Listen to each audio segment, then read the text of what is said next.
Assalamualaikum and hi, my name is Muhammad Aidil Fazli bin Hassan. My trade number 01DKB20F2033.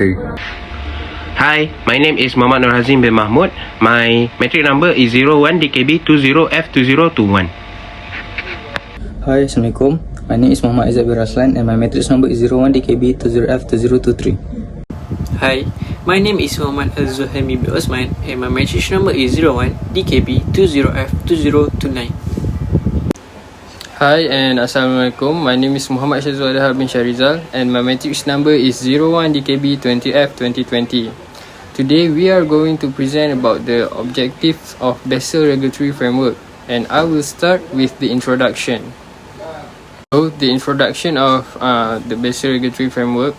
The Basel Framework is the full set of standards of the Basel Committee on Banking Supervision, BCBS, which is the primary global standard setter for the prudential regulation of banks.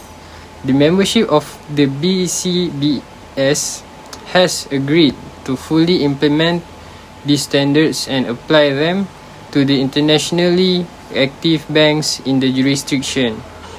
The background page describes the frameworks. So I will continue with Basel I. What is Basel I? Basel I is a set of international banking regulation established by the Basel Committee on Banking Supervision, BCBS. It is prescribed minimum capital requirement for financial institution with the goal of minimizing credit risk. Under Basel I, banks that operate internationally were required to maintain at least a minimum amount of capital 8% based on their risk weight asset. Basel I is the first of three sets of regulation known individually as Basel I, Basel II, and Basel III, and collectively as the Basel Accord. So I will explain about the requirement for Basel I. This classifies a bank's asset into 5 categories based on risk in the form of a percentage, that is 0%, 10%, 20%, 50%, and 100%. The nature of debtor decides the category where bank assets to be categorized. Some common examples are as follows.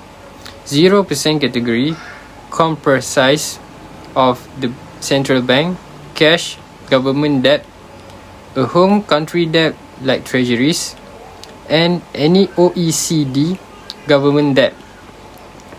0% category comprises of public sector debt. 20% categories include securitization such as mortgage-backed securities with highest AAA ratings.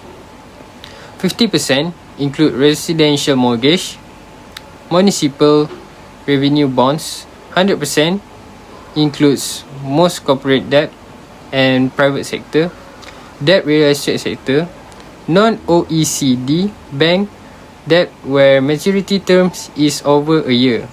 The bank needs to maintain capital Tier 1 and Tier 2 equal to 8% of the risk-weighted asset under which category it falls. For example, if a bank has risk-weighted assets over 200 million, it must maintain a capital of about 16 million. Thank you. Now I will continue the presentation.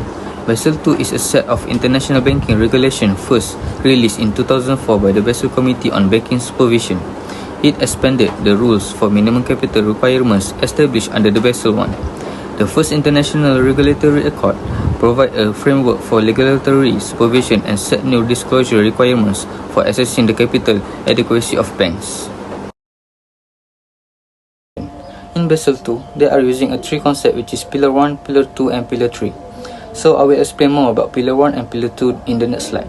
In the Pillars 1, minimum capital requirements. The first pillar deals with ongoing maintenance of regulatory capital that is required to safeguard against the three major components of risk that a bank faces: credit risk, operational risk and market risk. Credit risk component can be calculated in three different ways of varying degree of sophistication, namely standardized approach, foundation internal rating based approach and advanced IRB approach. For operational risk, There are three different approaches: basic indicator approach, standardized approach, and internal measurement approach. An advanced form of which is the advanced measurement approach. For market risk, Basel II allows for standardized and internal approach. The preferred approach is value at risk. As the Basel II recommendations are phased in by the banking industry, it moved from standardized requirements to more refined and specific requirements that are tailored for each risk category by each individual bank. The benefit for banks that do develop their own bespoke risk measurement system is that they are rewarded with potentially lower risk capital requirements. We move to the Pillar 2, which is supervisory review. This is a regulatory response to the first pillar, giving regulators better tools over those previously available. It also provides a framework for dealing with pension risk, systemic risk, concentration risk, strategic risk, reputational risk, liquidity risk, and legal risk, which the Accord combines under the title of residual risk. Next, I will continue for the Pillar 3, market discipline. This pillar aims to encourage market discipline by developing a set of disclosure requirements, which allow market participants to access key pieces of information on the scope of application, capital, risk exposure, risk assessment, processes, and enhance the capital adequacy of the institution. Market discipline supplement regulation as sharing of information, facilitate assessment of the bank by others, including investor, analysts, customer, other banks, and rating agency, which lead to good corporate governance. By providing disclosure that are based on a common framework, the market is effectively informed about a bank exposure to those risks, and provide a consistent, understandable disclosure framework that ensures comparability. These disclosures are required to be made at least twice a year, apart from the qualitative disclosure that provide a summary of the general risk, management objectives and policies, which can be made annually.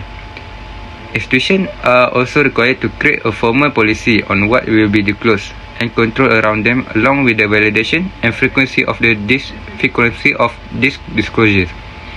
In general, the disclosures under Pillar 3 apply to the top consolidated level of the banking group to which the Basel II framework applies. And what is Basel III? Basel III is an international regulatory accord that introduces a set of reform designed to mitigate risk within the international banking sector by requiring banks to maintain certain leverage ratio and keep certain level of the reserve capital on hand. Began in 2009 and is still being implemented as of 2022. Next, I will continue with the principle of Basel III. There are a few key principles according to the Basel III summaries. Minimum capital requirements, counter-cyclical measure, leverage ratio, liquidity requirements. Minimum capital requirements. The Basel III Accord increased the minimum Basel III capital requirement for bank for 2% in Basel II to 4.5% of common equity as a percentage of the bank's risk-weighted assets.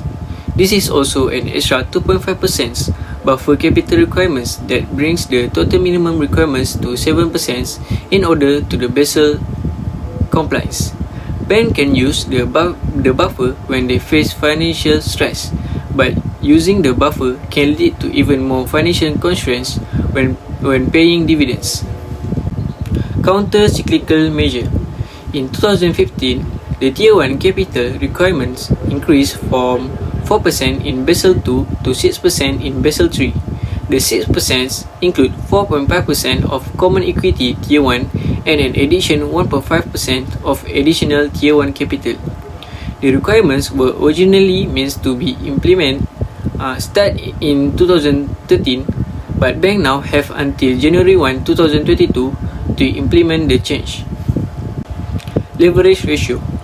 Basel III introduced a non-risk-based leverage ratio as a backstop to the risk-based capital requirements.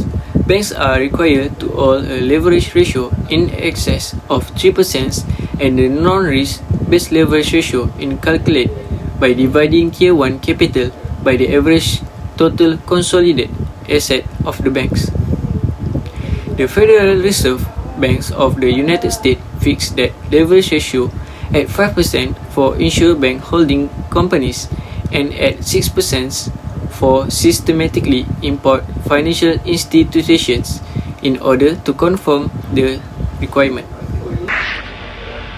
Thank you, Zizol. Now I will continue with liquidity requirements. Basel III introduced the use of two liquidity. That is two liquidity ratio, which is liquidity coverage ratio and the net stable funding ratio. The liquidity coverage ratio mandates that bank hold sufficient highly liquid asset that can withstand a 30 days stress funding scenario specified by the supervisor. The mandate was introduced in 2015 at only 60%, and its state requirement is expected to increase by 10% each year until 2019 when it takes full effect. The net stable funding ratio, also known as NSFR, one mandates that bank maintain stable funding above the required amount of stable funding for a period of 1 year of extended stress. Now, I will continue with Basel IV. What is Basel IV? Informal name for a set of proposed banking reform building on the international banking accords known as Basel I, Basel II, and Basel III. Its final document on the reform of Basel I, which are commonly referred to as Basel IV. Basel IV will be a game changer not only for banks but also for corporates when it comes to access to financing. Basel IV introduced changes from Basel III, mainly with respect to capital requirements due to credit risk. Basel IV changed the approach for the calculation of RWA. Basel IV reforms like CVA and leverage. Requirement of Basel IV. Requirement to bank under Section Act called output floor, which prevent a bank's own output floor, which prevent a bank's own internal measurement of its risk exposure from yielding less than 72.5% of the standardized approach. A higher leverage ratio for global systemically important banks with the increase equal to 50% of the risk-adjusted capital ratio. Even more disclosure for transparency, Amona International Bank.